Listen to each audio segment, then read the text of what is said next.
Hi guys, in this tutorial we're going to be adding input. To do that, you will need to go to Edit and Project Settings. You'll be greeted with this list of menus, and you'll need to find input under Engine. In here you'll find bindings, and we'll need to add our action mapping binding, which is like an action mapped to a particular key or some kind of input if you're not using keyboard. So think mobile screen, for example, then there would be touch input. So we're going to add a new action mapping by clicking the plus symbol, and the name will be reset player. Yeah, let's go with that, reset player. And it will reset our player to the original position when the game started. And the key that we want to bind to, you can select by just clicking on this none thing. So go under keyboard and you'll need to select something like F. Let's go with F. So the F key is going to reset our player to the original position.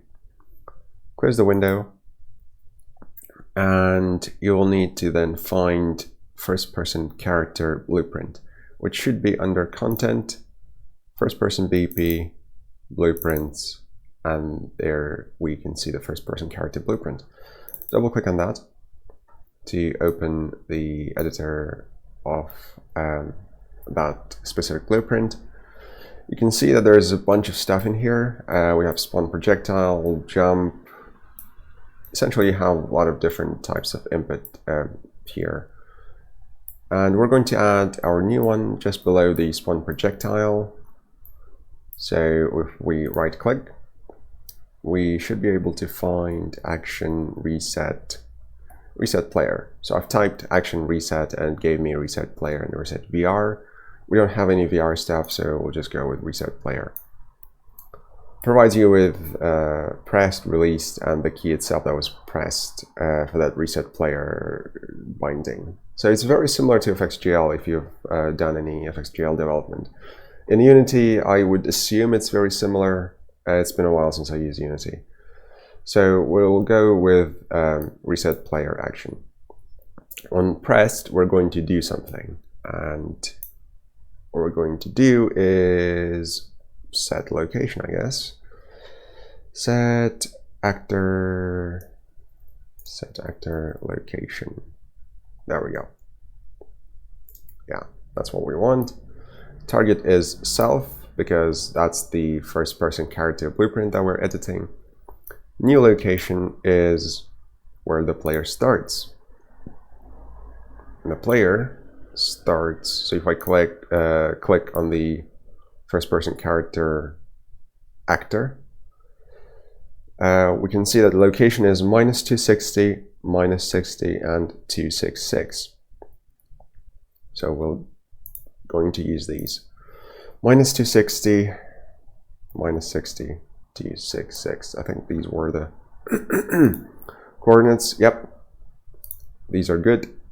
Compile, save. We're not interested in those in these billions, so we're only interested in getting the input action, and when it is pressed, we're going to call this function, which is set actor location. Let's give that a go. So hit play, move around, and then when I press F, I move to the original player character start position. My rotation is kept, so if I look this way and I move, I'm still looking that way because we haven't changed the new location, set actor. We didn't call set actor rotation, which is why the rotation is kept as is. And you can also add a bunch of other input actions. So we're going to add one more just to kind of recap. Edit, project settings, engine, input, action mappings, add, let's go debug action. And the key for that is going to be, let's go with G. Close this, go back to your first person character blueprint, add another action, which is action debug. When this is pressed, we're just going to print something to the screen.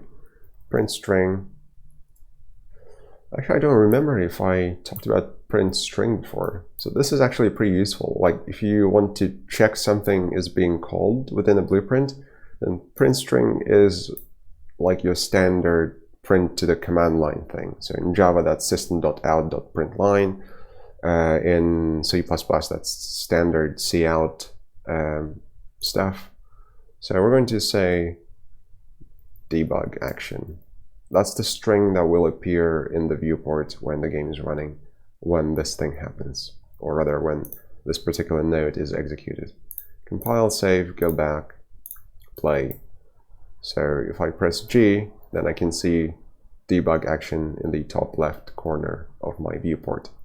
And if I press F, I reset my player location.